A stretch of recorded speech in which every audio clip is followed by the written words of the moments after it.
U.S. leadership approval falls to 31% as China climbs to 36%. China edges past U.S. in global approval ratings. This isn't just any pollster. This is Gallup. While neither country commands broad support, China surpassed the United States in global approval ratings in 2025 with a median of 36% approving of Chinese leadership, compared to 31% for the U.S. China's 5% advantage over the U.S. is the widest Gallup has recorded in China's favor in nearly 20 years. The recent shift reflects a decline in U.S. ratings alongside an increase for China.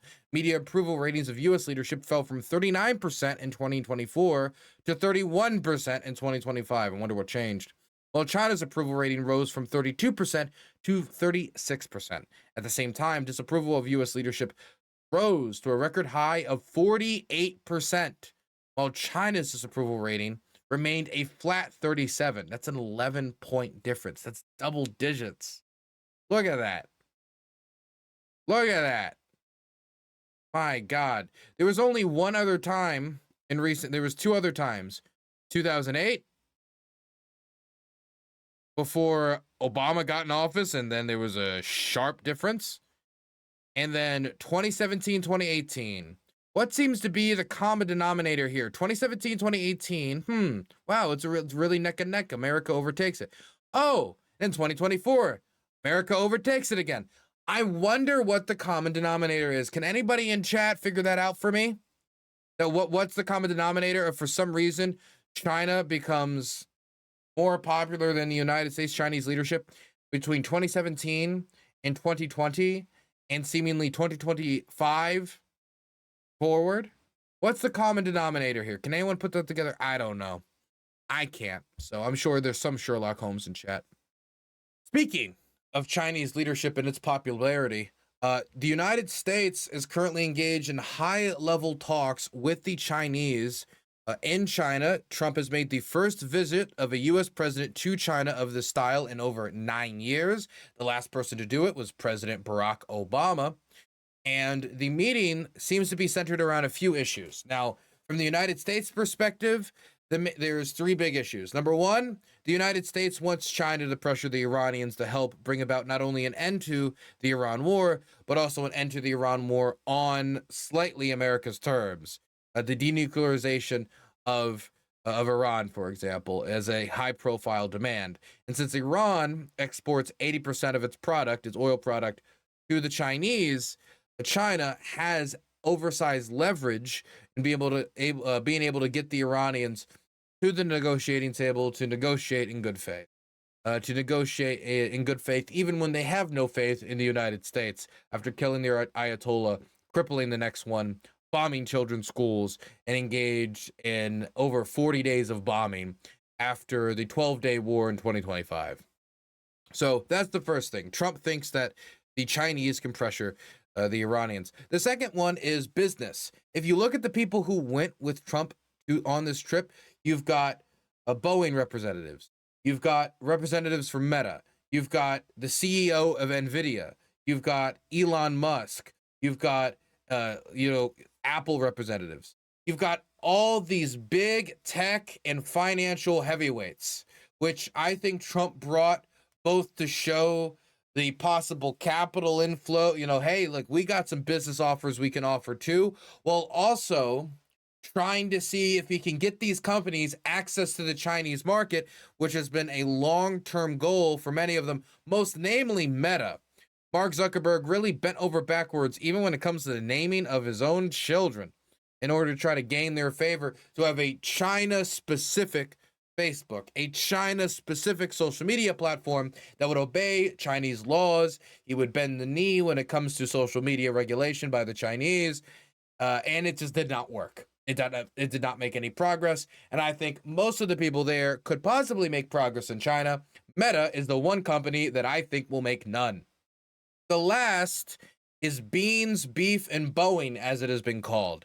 Essentially, soybean farmers have been boxed out of the Chinese market, negatively affecting them and making them reliant on U.S. government handouts, which none of them want. It's not that they don't like the money, it's that they don't like being reliant on it, meaning that one change in administration or one missed check could mean a foreclosed farm and a family institution that has been passed down from generation to generation being swept out from under them out of no fault of their own, but out of the fault of them losing the market share that the United States made up in China before, that is now being made up by, say, Argentine soybeans. The beef, self-explanatory. It's a similar issue to the beans. Instead, we're talking about American beef. And Boeing has to do with, of course, the aerospace company Boeing and them being able to get access to the Chinese market.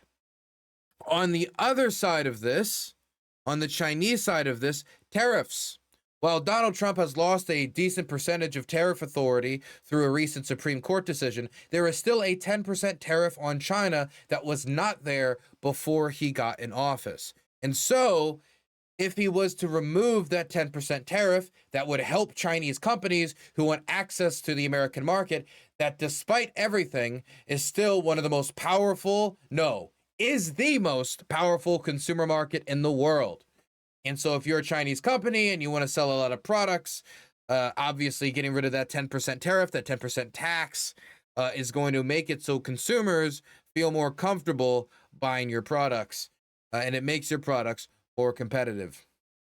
The other thing that the Chinese are interested in is making the United States not accept, not move forward, not advance the $25 billion arms deal that the Chinese government just approved, as they're trying to buy $25 billion worth of American weapons to try to deter a Chinese invasion, give themselves more leverage in negotiations, and further entrench American and Taiwanese defense ties. This is something that Xi Jinping wants. Taiwan, of course, has been a big staple of his form of Chinese nationalism, this type of revanchism, of this reunification of China, this regaining of this island that separated from mainland China 75 years ago, where the vast majority of people alive on the island in Taiwan today know nothing of mainland China, know nothing of living as one entity with the mainland, and certainly never knew anything about being ruled by the current Chinese government, which has never controlled the island of Taiwan. We have never seen the Chinese Communist Party control Taipei, and most of the people who live in Taipei would like to keep it that way for the foreseeable future, keeping the status quo that has maintained peace while also allowing them to have self-governance. Now, it is not just that on the issue of Taiwan. Stacked on top of that is also the issue of our language when speaking about Taiwan, our diplomatic position in speaking on Taiwan. Our current position is that we do not support Taiwanese independence, which the Chinese government views as a red line. If Taiwan was to declare independence and was to formally separate itself from the mainland and separate itself from being the Republic of China, claiming to be China, then they could further develop this continuously developing Taiwanese culture, which, if you poll people in Taiwan, more and more and more people, especially the youth, identify themselves as Taiwanese. More people in Taiwan identify themselves as primarily Taiwanese rather than primarily Chinese, even though many identify themselves as both. And so this culture continues to develop, and if they have strong enough defense ties, strong enough independent culture, with a boldness in declaring independence, this could see Xi Jinping's revanchist dream fade into absurdism, even though the idea of this type of a destructive word is, of course, a war over Taiwan's independence is absurd. And so what the Chinese want the position of the United States to shift from is, already our position is quite, I think, conciliatory towards the Chinese, which is we do not support Taiwanese independence.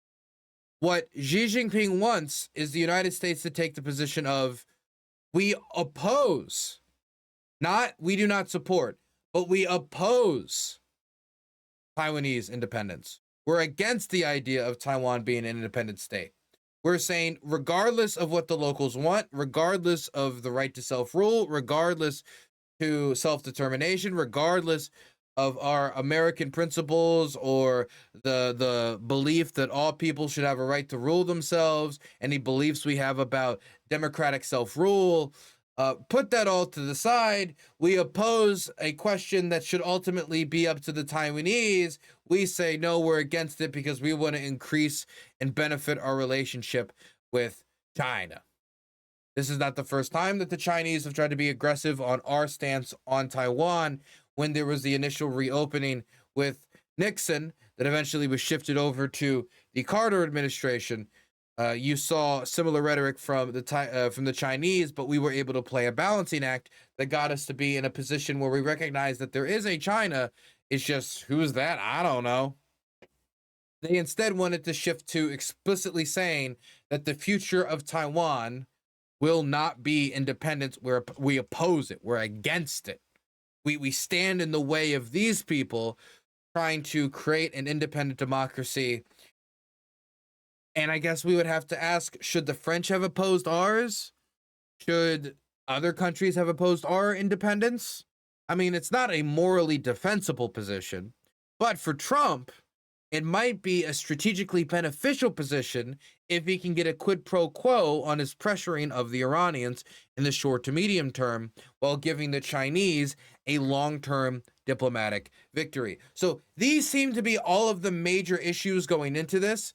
And to emphasize how much the Taiwan issue seems to be, and I mean, of course, calling it a Taiwan issue is probably not the best way to phrase it. We're talking about the freedoms of all of these people after all, but Taiwan sovereignty is such an issue for Xi Jinping that in the Chinese readout of the back and forth dialogue that they had when Trump met them and they had the big banquet and they did, all the Chinese children were flying the American and Chinese flag. And again, it was weird reading the headlines describing it as horde of Chinese children. I've never heard it described that way before. Very strange. You describe an enemy army as a horde. If you're a racist, you describe baby immigrants as a horde. I've never seen a group of children described as a horde. Very strange. But they were flying the flag as Trump came off. He walked past the honor guard. They had all this pomp and circumstance for these festivals because Xi Jinping tends to like these discussions to be in private, to have these types of things hashed out in private and not have it hashed out in public proclamations. And you can see Trump's somewhat uncomfortability, I think, in this environment, as he is somebody who I don't want to call a blabbermouth, but is a he's a blabbermouth. But it's as important of enough of an issue for the Chinese that they said in the Chinese readout of the call that was sent out to the Chinese press that the United States should seek stability, essentially stability in our relationship, and Taiwan has the biggest risk of causing instability and leading down a dangerous path. Obviously hinting towards the idea of the economic fallout of us separating on this issue, and possibly the economic and military and humanitarian fallout if we were to come to blows over such an issue. Now, I don't want to spend too much time in that pop and circumstance, but I do think we should check out Xi Jinping and Donald Trump's remarks as they went back and forth at this banquet.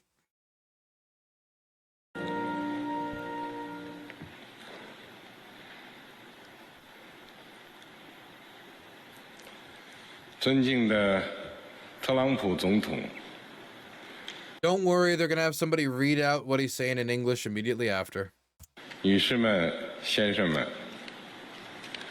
很高兴为特朗普总统对中国进行国事访问举行国宴。首先，我代表中国政府和中国人民，对特朗普总统和美国代表团 表示热烈欢迎。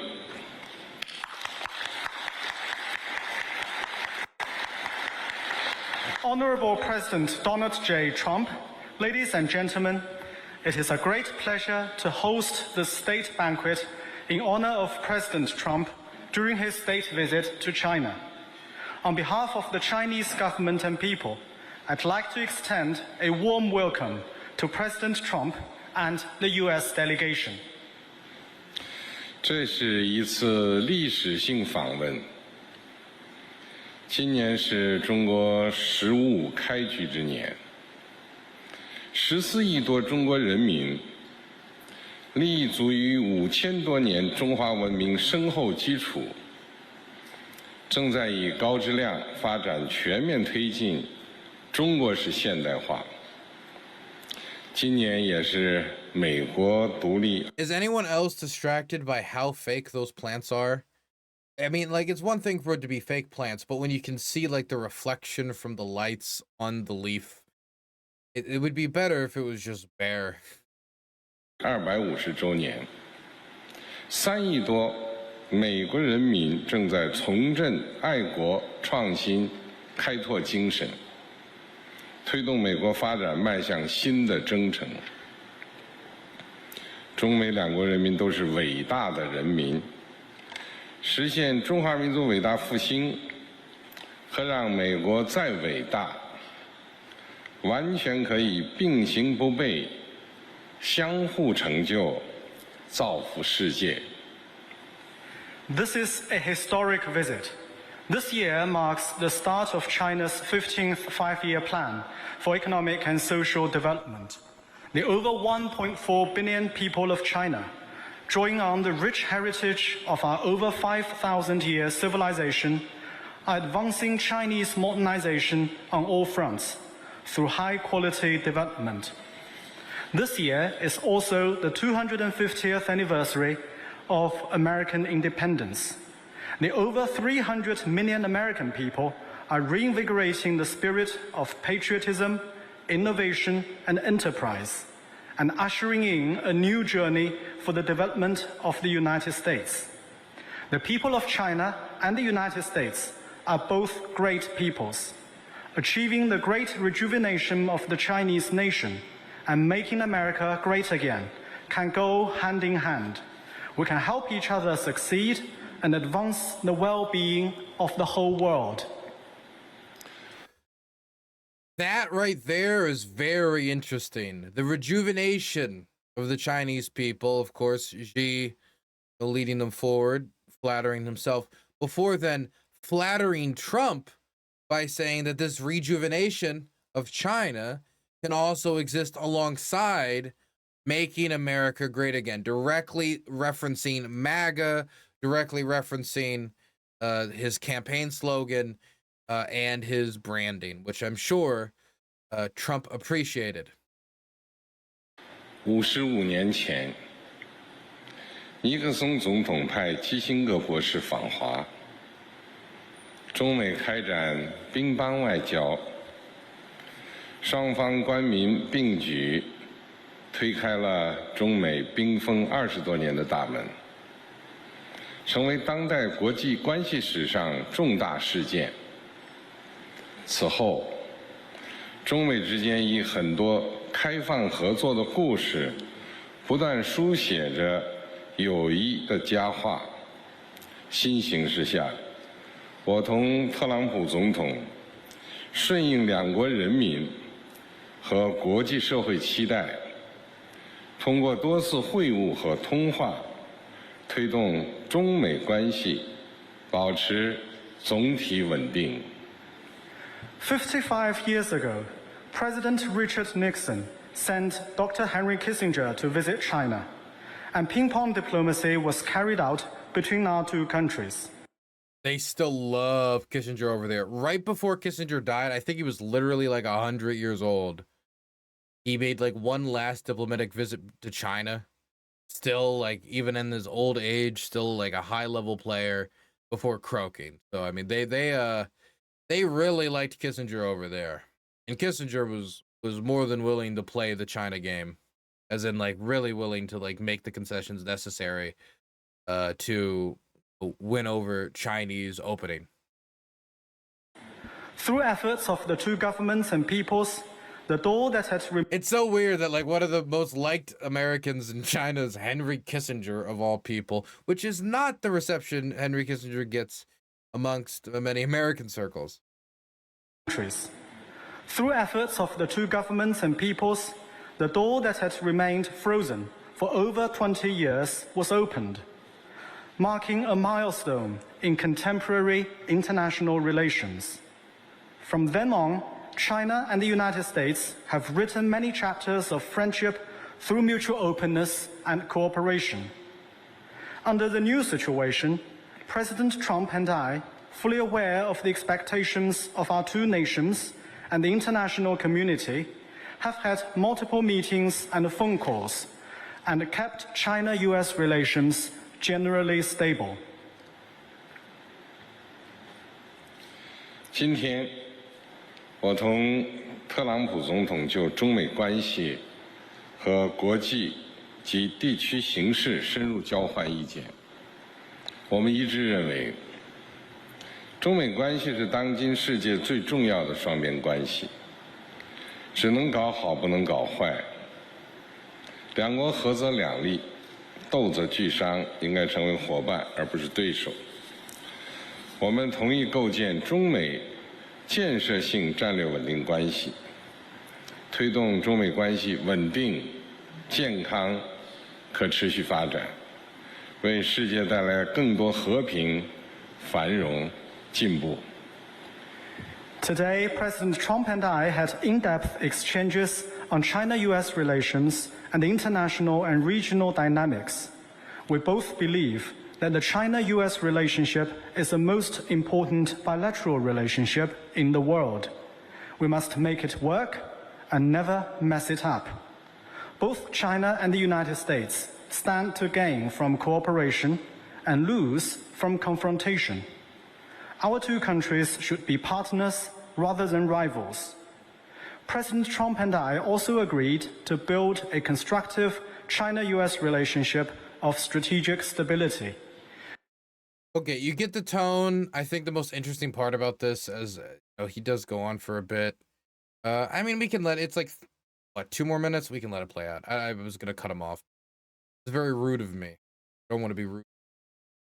To promote the steady, sound, and sustainable development of China-US relations and bring more peace, prosperity, and progress to the world.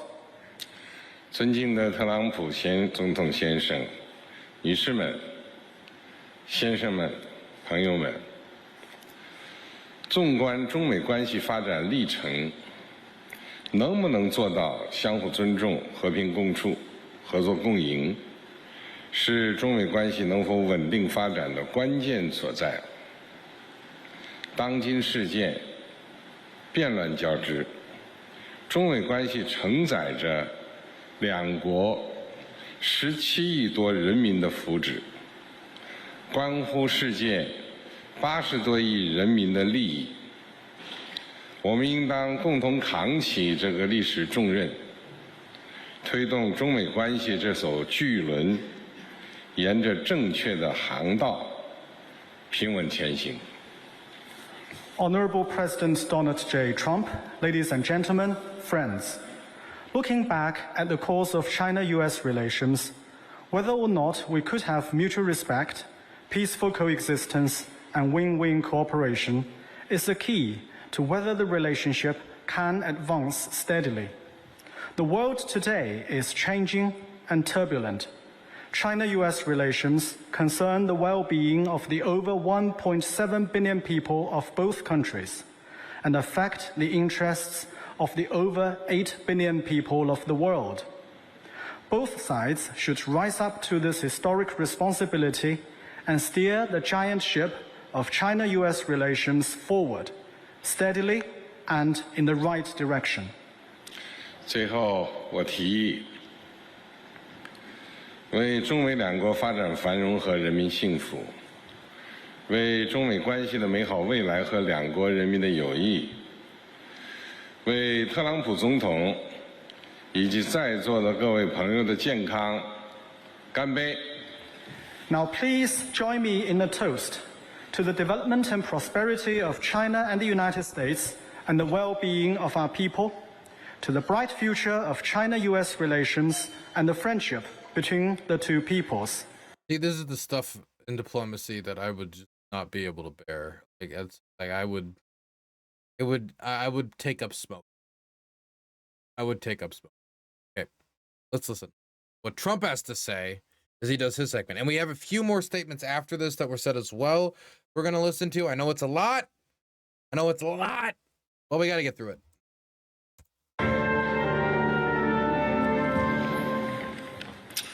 Well, thank you very much. This is a great honor. It was a fantastic day. And in particular, I want to thank President Xi, my friend, for this magnificent welcome. And it really was a magnificent welcome like none other. And for so graciously hosting us on this very historic state visit. We had extremely positive and productive conversations and meetings today with the Chinese delegation earlier. And this evening is another cherished opportunity to discuss among friends some of the things that we discussed today, all good for the United States and for China. And it was a great honor to be with you. Please.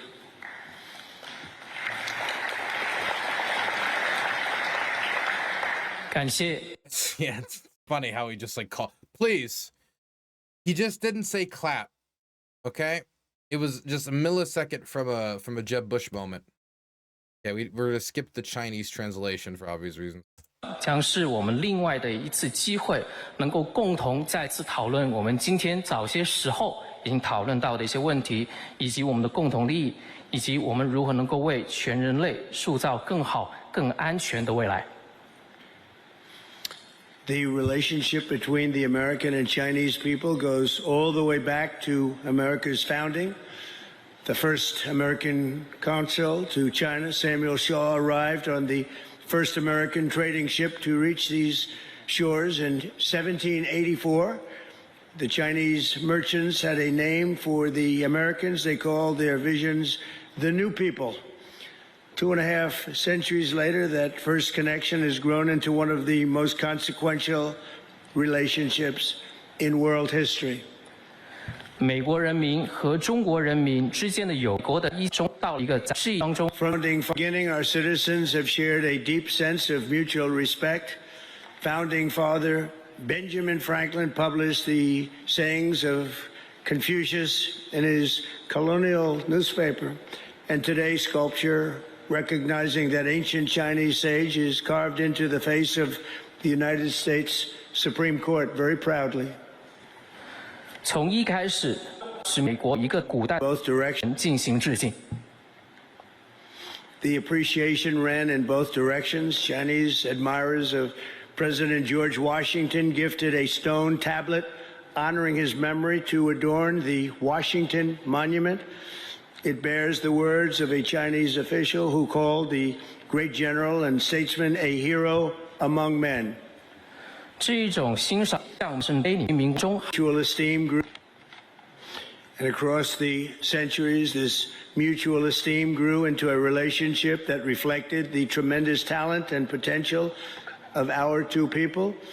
Chinese workers helped lay the railroad tracks that connected our Atlantic coast to the Pacific. American travelers to China helped spread literacy and modern medicine, and at the request of China's ambassador, it was President Theodore Roosevelt who provided the funds to establish President Xi's alma mater, Tsinghua University. 在过去为了建设了我们海地，也帮医学罗斯基主席 Eyes in 母校清华大学。I think he was proud of that one. Alma mater. As allies in World War II, President Franklin Roosevelt's mentions of the brave people of China, that's what they were, drew loud cheers in his speeches in the United States, and everybody loved what he had to say, just as many Chinese now love basketball and blue jeans. Chinese restaurants in America today outnumber the 5 largest fast food chains in the United States, all combined. That's a pretty big statement. 那么，作为more than our fatty foods, strong. This bond of commerce and respect that stretches back 250 years is the foundation for a future that benefits both of our nations. The American and Chinese people share much in common. We value hard work. We value courage and achievement. We love our families and we love our countries. Together we have the chance to draw on these values to create a future of greater prosperity, cooperation, and happiness and peace for our children. We love our children, this region and the world. It's a special world with the two of us united and together. 可以处和都在同的新闻地 Again, to 以及全世界造福。 thank you again, President Xi, for this beautiful welcome. And tonight it is my honor to extend an invitation to you and Madam Peng to visit us at the White House this September 24th. And we look forward to it. And I'd now like to raise a glass and propose a toast to the rich and enduring ties between the American and Chinese people. It's a very special relationship. And I want to thank you again. This has been an amazing period of time. Thank you, President Xi. 那么再一次感谢也想出您之间。 Thank you, everybody. 感谢， Thank you, everybody, very much. 感谢。 Wow, what a diplomat Trump is when he can read off of a piece of paper. Isn't that impressive? By the way, the praise for Xi did not just stay within the conference. It was actually before the conference as well. Here is him right before visiting the conference. He and I have had, he's a great gentleman. I find him to be an amazing man. And when I say that, the press always says, oh, that's terrible that he called it. You know, he runs 1.4 billion people with a pretty iron fist.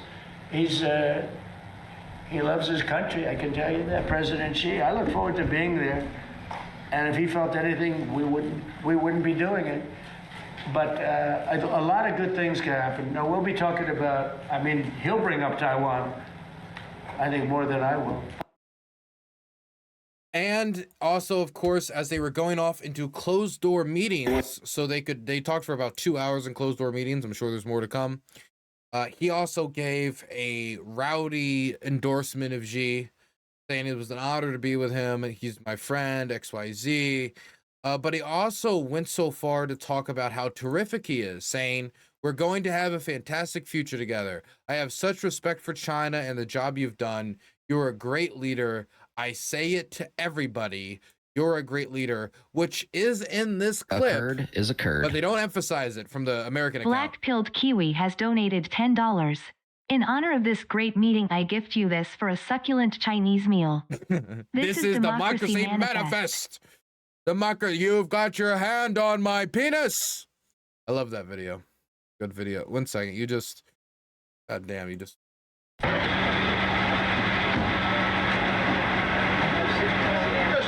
You just assured me that I could speak.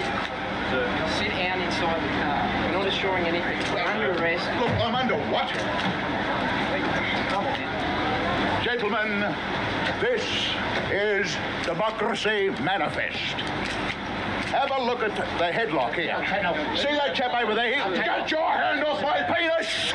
This is the bloke who got me on the penis before. Get some cups. Why did you do this to me? Up in the car. Get some cups. For what reason? What is the charge? Eating a meal? A succulent Chinese meal? Oh, that's a nice headlock, sir. Oh, yes. I see that you know your judo well. Good one. And you, sir, are you waiting to receive my limp penis? Now, get your hands off me. No, we've only got one cup. Ta-ta and farewell. So I guess getting in the car. One cup, look. They even I do want to throw out there that I don't know if you guys know about the follow-ups with this guy, but he did say years later, I think this is actually a more recent interview, that when they brought him to the police station and the cops were beating him, his claims, of course, and the cops were beating him, he took out his penis and started to jerk off, saying, oh yeah, you dirty dog, yeah, keep doing it. And it freaked out the cops so much that they stopped beating him, which I guess is one strategy to confront police brutality. Anyway, as I was saying before we got diverted by British Chinese culture, This is the quote that they put on the official account. It's an honor to be with you. It's an honor to be your friend. They did not include the fact that Trump called Xi a terrific leader, probably because much of his base might not agree. President Xi, I want to thank you very much. First of all, that was an honor like few have ever seen before. And I think I was particularly impressed by those children. They were happy. They were beautiful. To be clear, they were just children, like choreographed, jumping up and down with the American and Chinese flags. The military is obvious. It couldn't be better, but those children were amazing, and they represent so much. And I know they represent so much to you. You and I have known each other now for a long time. In fact, the longest relationship of our two countries that any president has had. And it's, to me, an honor. We've had a fantastic relationship. We've gotten along. When there were difficulties, we worked it out. I would call you, and you would call me. And whenever we had a problem, people don't know, whenever we had a problem, we worked it out very quickly. And we're going to have a fantastic future together. Such respect for China, the job you've done. You're a great leader. I say it to everybody, you're a great leader. Sometimes people don't like me saying it, but I say it anyway because it's true. I only say the truth. And I just want to say, on behalf of all of the great delegation that we have the greatest businessmen, the biggest, and I guess the best in the world. We have amazing people, and they're all with me. By the way, like, Xi will make specific references to, you can make America great again, you can X, Y, Z. He'll like choose his flattery very carefully, but he doesn't go out of his way to say Trump's a great leader, he's a fantastic leader, he's so cool, he's so amazing. He doesn't, like, his flattery is very two different types of flattery. Just want to say, on behalf of all of the great delegation that we have the greatest businessmen, the biggest, and I guess the best in the world. We have amazing people, and they're all with me. Every single one of them. We asked the top 30 in the world. Every single one of them said yes. And I didn't want the second or the third in the company. I wanted only the top. And they're here today to pay respects to you and to China. And they look forward to trade and doing business. And it's going to be totally reciprocal on our behalf. So I really look very much forward to our discussion. It's a big discussion. There are those that say this is maybe the biggest summit ever. They can never remember anything like it. It's, I can say, in the United States, people aren't talking about anything else. But it's an honor to be with you. It's an honor to be your friend. And the relationship between China and the USA is going to be better than ever before. Thank you very much. Thank you. President. And with that, the meetings are underway. Specific decisions on Taiwan, beef, beans, and Boeing, and all of these different things. We haven't gotten that yet. We haven't gotten any final decisions. As for what Trump will decide on Taiwan, it's hard to say. He might secede to language about opposing Taiwanese independence because he sees that as less material, as, say, you know, a weapons deal that would benefit American weapons manufacturers as well as America's positioning in the Pacific. But he's also somebody who, according to earlier reporting from the first administration, is not necessarily too fond of Taiwan to begin with. It's not like he has an emotional or certainly moral attachment to the island.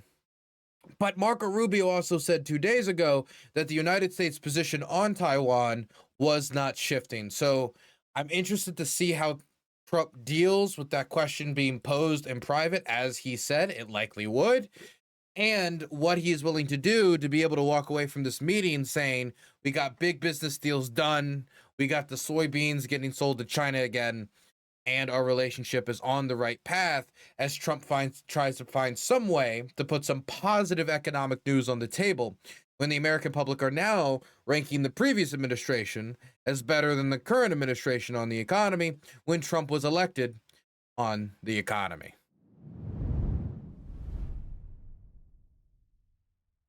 Trump really radiates alpha energy. Did you just send me a DD politics, geopolitics link? It's interesting because these guys blocked me, and I don't know why. Are they scared of me? Is that it? I never interacted with them.